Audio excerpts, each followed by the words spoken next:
자, 지금부터 순수 객체 지향 언어 파이썬 강의 시작합니다.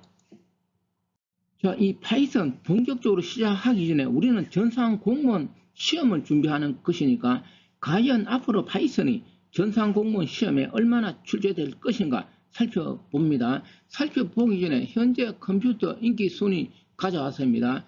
컴퓨터 인기 순위는 여러 기관에서 간간히 조사해서 발표하고 있는데 2022년 9월 이 TOA라는 기관에서 조사 발표한 내용입니다. 파이썬이 인기 순위 1위로 등장하였습니다. 과거에는 주로 C 언어가 1위였습니다. 자, 어떻게 파이썬이 인기 순위 1위가 되었을까요? 여러 이유가 있을 것입니다. 그 이유 중에 제 생각에 하나 가져왔습니다. 오른쪽 봅니다. 비주얼 베이직하고 C 언어하고 파이썬 원식 코드를 비교한 것입니다. 동일한 내용인데 그 원식 코드 길이가 C하고 비주얼 베이직은 여러 줄인데 이 파이썬은 딱 몇 줄, 두 줄로 되어 있습니다. 이 말은 뭘까요? 파이썬의 문법 구조는 상당히 간단하다는 것이죠. 인터프리터 언어로서. 사람들이 이렇게도 이야기합니다. 파이썬 그냥 배우기 쉽다. 자, 제가 이 말은 맞는지 모르겠지만 아무튼 뭐 C 언어나 자바 있는 거 한 사람은 접근하는데 큰 애로점은 없습니다. 자, 파이썬이 인기가 있게 된 이유는 여러 가지겠지만 이렇게 원식 코드가 아주 짧다는 것도 하나의 인기 올라간 배경이 될 수 있다. 저는 그렇게 생각합니다. 자, 그리고 이제 본격적으로 전산 공무원 시험에서 파이썬 그 위치를 살펴보는데 아래쪽에 이 전산 공무원 지금까지 시험에 출제된 역사를 제가 가져왔습니다. 자, 옛날에 전산 공무원 시험이 시작되었겠죠. 뭐 몇 년도는 몰라도 이때 이제 전산 공무원 시험은 전산 공무원도 있지만 정보 처리 자격증 이런 것도 있습니다. 자, 이때 주로 출제된 언어는 초기에는 베이직, 코볼, 포트란, 컴파일러였습니다. 그러다가 1990년 접어들면서 드디어 무엇이 출제되기 시작하였느냐? C 언어가 출제되기 시작하였습니다. 제가 큰 줄기만 이야기합니다. 그러다가 2000년 접어들면서 컴퓨터 온갖 언어가 다 출제되었습니다. 언어 춘추 전국 시대라고 할 정도로 뭐 C, C++, 자바, HTML 등등 여기 적지 않은 뭐 파스칼 이런 것도 출제되기도 하였습니다. 그러다가 큰 변화가 언제 있었습니까? 2014년도에 프로그래밍 언어론이 없어졌습니다. 정보보호론이 도입되었죠. 큰 변화가 있었다는 것이죠. 이렇게 프로그래밍 언어론 과목이 없어지다 보니까 컴퓨터 언어가 출제될 영역은 매우 협소해졌겠죠. 그래서 어디에서만 출제되었습니까?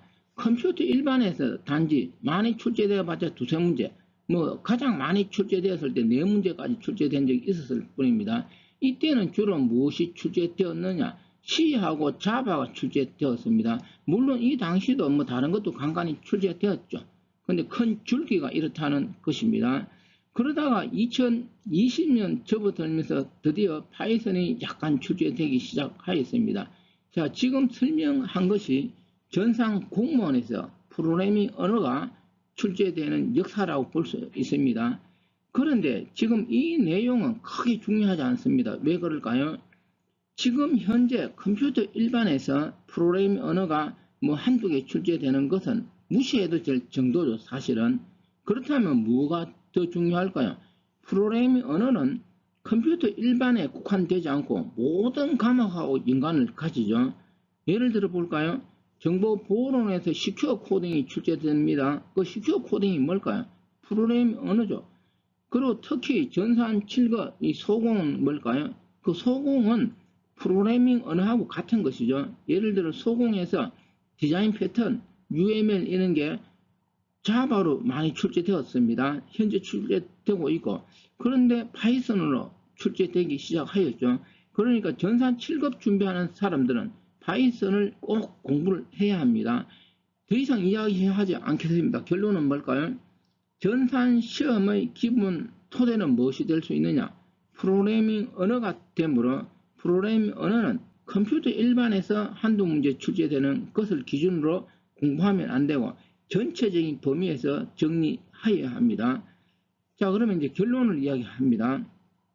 아래쪽에 적어두었습니다. 머지않아 전산 공무원 시험에서 언어는 이 파이썬이 주류가 될 것이다. 저는 그렇게 생각합니다. 단장 지금 뭐 내년은 아닐지라도 지금부터 한 5년 후 정도 되면은 이런 현상이 일어날 수 있습니다.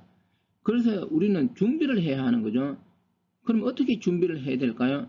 지금 당장 뭐 C, 자바 이런 거 다 집어치우고 파이썬만 해서는 안 되겠죠.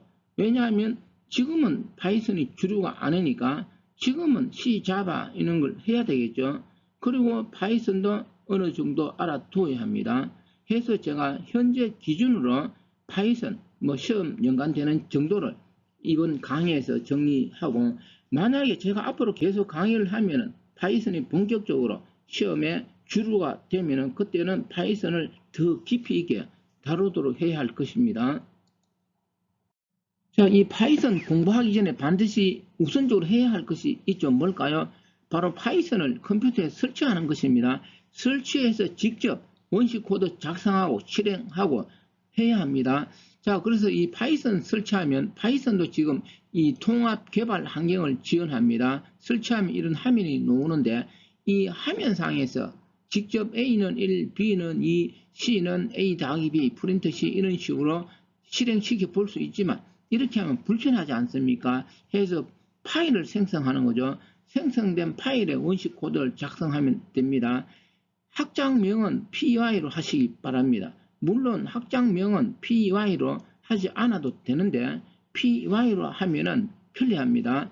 자, 이렇게 원시 파일 작성하고 어떻게 A는 1, B는 2, C는 A 더하기 B, 프린터 C 이렇게 해서 실행시켜 보면 되는 거죠. 그러면 편리하게 뭐 프로그램 수정도 간단하게 할 수 있고, 실행키는 제가 해보니까 F5 키였습니다. 더 이상 이야기하지 않아도 되겠죠. 반드시 파이썬 공부하기 전에 꼭 설치해서 직접 원시 코드 입력하고 실행시켜 보시기 바랍니다. 자, 먼저 이 파이썬 언어 특징을 살펴봅니다. 이 설명하기 전에 하나 이야기하고 싶은 것은 프로그래밍 언어론 시험에서 어떤 언어가 출제되지 않다가 서서히 출제되기 시작하면 바로 이 지금 설명하는 이런 내용이 반드시 출제되더라라는 것이요. 역사적으로 보면 C 언어가 그러하였고 자바가 그러하였습니다. 해서 지금 설명하고자 하는 이 내용은 어떻게 보면 상당히 중요한 내용입니다. 자, 그러면 어떤 특징을 파이썬은 가지고 있을까요? 제가 화면에 많이 적어 두었습니다. 세부적인 것은 여러분 꼼꼼하게 읽어봅니다. 저는 주 특징만 이야기하겠습니다. 먼저 이 파이썬은 컴파일 언어가 아니고 인터프리터 언어입니다. 해서 원시 코드 작성하고 어떤 키 하나만 누르면 컴파일 과정이 없으니까 실행 결과를 바로 볼 수 있는 것이죠. 그 다음 이 파이썬은 교육용으로도 많이 사용하고 있고 현업 프로그램 개발에도 자주 사용되는 언어입니다. 그 다음 가장 큰 특징 중에 하나가 파이썬은 들려쓰기를 한다는 것이죠. 들려쓰기를 지원한 언어는 지금까지 상당히 있었습니다. 그런데 우리가 C, 자바 할 때는 들려쓰기 하나도 중요하지 않다라고 하였죠. 그냥 중괄로 열고 닫는 것으로 제어 구조 등에서 미치는 범위가 결정되었습니다. 그런데 파이썬은 중괄로 열고 닫고 이런 거 없습니다. 들려쓰기로 그 범위를 결정한다라는 것이죠. 그럼 몇 칸을 들려쓰기 해야 되냐? 오른쪽 예를 들었습니다. 자, 이렇게 들쭉날쭉 들려쓰기가 되어 있습니다. 이때 들려쓰기는 기본은 몇 칸이냐? 4칸을 들려쓰기 하는 것으로 되어 있습니다. 자, 그 다음 파이썬 특징은 C++처럼 다중상속을 지원합니다. C#하고 자바는 다중상속을 지원하지 않았습니다. 그런데 파이썬은 다중상속을 지원하는 것이죠. 그 다음 주 특징은 파이썬은 동적 타입을 실시하는 언어이다 이거죠. 이 말은 인터프리터 언어가 가지는 주 특징 중에 하나입니다. 바로 파이썬도 인터프리터 언어니까 동적 타입 언어이다 이렇게 하는 것이죠.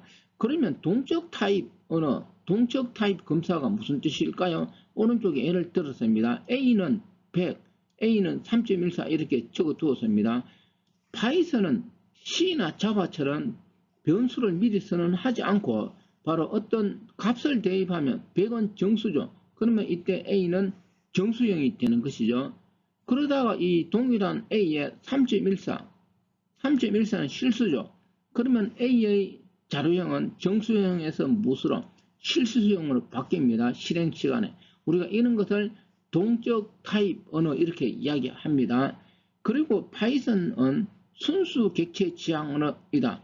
이거는 앞에서 제가 몇 번 이야기하였습니다. 그렇지만 다시 한번 더 정리하려고 합니다. 순수 객체 지향 언어는 곧 뭘까요? 모든 것을 객체로 취급한다라는 것이죠. 그렇다면 자바는 순수 객체 지향 언어라고 하였습니까? 아니죠. 그러면 자바는 모든 것을 객체로 취급하지 않는다라는 것이죠. 이 차이가 뭘까요? 이 차이는 제가 뒤에서 한번 상세히 다시 설명하는데 여기서 개략적으로 살펴봅니다. 오른쪽에 할당문, 파이썬, P는 100 이런 걸 적어두는데 이거 참고하고 먼저. 그런데 원시 코드만 보아서는 어떻게 될까요? 순수 객체 지향 언어인지 다르게 말하면 모든 것을 객체로 취급한다. 이게 보이지 않습니다. 내부적으로 그렇게 되는 것이니까 뒤에서 설명하려고 합니다. 해서 이 아래쪽에 있는 내용은 읽어보시기 바랍니다. 뒤에서 다시 한번 더 설명하겠습니다. 이 부분은. 자, 이 프로그래밍 언어에서 말하는 원시 타입, 참조 타입은 구체적으로 뭘까요? 설명하기 전에 하나 이야기하면 이 프로그래밍 언어에서 타입, 자료형이라고 하는데 자료형 구분은 이 역사적으로 약간 차이가 있습니다. 과거에는 기본형 여러 개로 구성되는 구조형 이렇게 설명하였습니다. 물론 지금도 연관은 있지만 지금은 그렇게 잘 이야기하지 않으니까 지금 기준으로 한번 설명합니다. 자, 우리가 원시 타입, 참조 타입 앞에서 다루었습니다. 여기 C 코드 가져왔습니다. 우리가 C 언어 제가 포인트 설명할 때 이런 내용으로 설명하였습니다. 다시 한번 더 살펴봅니다. 캐릭터 P는 단일 따옴표한 A가 있으니까 이거는 문자가 되겠죠. 이때 P는 자료형 문자형이 되는 것이죠. 캐릭터 포인트 Q입니다. 여기는 A가 이중 따옴표 안에 묶어졌습니다. 제가 C에서 이중 따옴표로 묶는 것은 문자가 아니고 뭐라고 하였습니까? 문자열이라고 하였습니다. 눈으로 보기에는 그냥 A 하나가 있지만 내부적으로는 다르지 않습니까? 자, 이때 메모리 어떻게 저장되느냐 살펴봅니다. 캐릭터 P하고 단일 따옴표는 A에 있으면 이 기억 장소가 바로 P라는 기억 장소가 되고 이 기억 장소 안에 대입한 문자 A가 그대로 저장되는 것이죠. 이 개념이 뭐냐 하면은 원시 타입, 다르게 말하면 기본형이라고 합니다. 자, 그럼 문자열은 어떻게 되어 있을까요? 포인트 Q인데 문자열 A입니다. 그림을 봅니다. 그러면 Q는 이쪽에 있죠. 그런데 A는 여기에 있는 거죠. 우리는 문자열은 끝에 무엇으로 C에서는 역/0 널 값으로 끝나야 된다고 하였습니다. 메모리 구조를 보면은 이때 포인트 Q는 여기 이 기억 장소입니다. 이 포인트 Q에 문자열 A가 저장된 게 아니죠. 이때 Q는 그 문자열 시작 주소 무엇이 이 101이 저장되어 있는 것입니다. 해서 Q는 문자열 시작 주소를 가리키는 구조로 되어 있습니다. 바로 이 개념이 무엇이냐? 참조 타입이라는 것입니다. 충분히 이해되었습니까? 다시 한번 더 이야기합니다. 원시 코드만을 보아서는 어떻게 될까요? 기본형, 참조형 이런 게 구분되지 않죠. 메모리 구조에서 어떻게 되느냐가 중요합니다. 다시 한번 더 이야기합니다. 바로 지금 C의 포인트처럼 메모리 주소 참조하는 자료형을 우리는 무엇이라고 하느냐? 참조 타입이라고. 순수 객체 지향 언어 파이썬은 모든 것을 객체로 취급한다는 것은 바로 이렇게 취급한다는 것입니다. 아래쪽을 봅니다. 다시 한번 더 이야기합니다. 자, 그럼 말로 이야기하면 이 원시 타입하고 참조 타입을 이렇게 이야기할 수 있습니다. 원시 타입은 실제 데이터 값을 저장한다. 바로 이 A라면 실제 데이터 값이 저장된 것이죠. 참조 타입은 객체가 저장된 메모리 주소를 참조한다라는 것이죠. 충분히 이해되겠죠? 자, 그러면 우리가 일반적으로 파이썬 기준이 아니고 원시 타입하고 참조 타입은 어떤 것이 있느냐? 바로 논리형, 문자형, 정수형, 실수형 이런 것은 원시 타입에 해당합니다. 다르게는 기본형 이렇게 이야기하는데 바로 이 자바는 객체 지향 언어다 이렇게 이야기하지만 이 원시 타입을 지원하는 것입니다. 그러면 참조 타입에는 어떤 것이 있느냐? 문자열, 뭐 참조 타입이니까 참조형. 우리가 클래스에 의해서 생성되는 객체 있죠. 그게 바로 객체 참조 변수입니다. 정확히 말하면 이런 게 바로 참조 타입. 뭐 배열 포인트 이런 게 무엇이 될 수 있느냐? 언어에서 참조 타입이 될 수 있습니다. 단지 이런 포인트는 자바에서 지원하지 않을 뿐입니다. 결론을 이야기합니다. 파이썬은 원시 타입이 존재하지 않습니다. 다시 강조합니다. 우리 눈으로 보기에는 원시 타입처럼 보이지만 내부적으로는 원시 타입이 아니라는 것이죠. 충분히 이해되었습니까? 자, 여기서 파이썬 기출문제 하나 풀어봅니다. 2021년 국가국어에서 출제된 내용인데 파이썬 프로그램 언어에서 뭐 옳은 것을 찾습니다. 자, 먼저 기억, 변수 선언 시 변수명 앞에 데이터형을 지정해야 한다. 파이썬은 C나 자바처럼 미리 선언할 필요가 없다라고 하였습니다. 해서 틀렸습니다. 두 번째, 니은, 플랫폼의 독립적인 대화식 언어이다. 바로 이 대화식 언어라는 것은 인터프리터 언어라는 것이죠. 올바른 내용입니다. 그리고 디귿은 클래스를 정의하여, 바로 이 파이썬은 객체 지향 언어로 당연하게 클래스가 지원되겠죠. 해서 객체 인스턴스를 당연하게 생성할 수 있을 것입니다. 자, 아래쪽에 뭐 세부적인 해설은 참고하시기 바랍니다. 제가 앞에서 이야기하였죠. 어떤 프로그래밍 언어가 처음 시작된 바로 이런 유형의 문제는 반드시 출제되더라라는 것입니다. 자, 이번 강의는 여기까지입니다.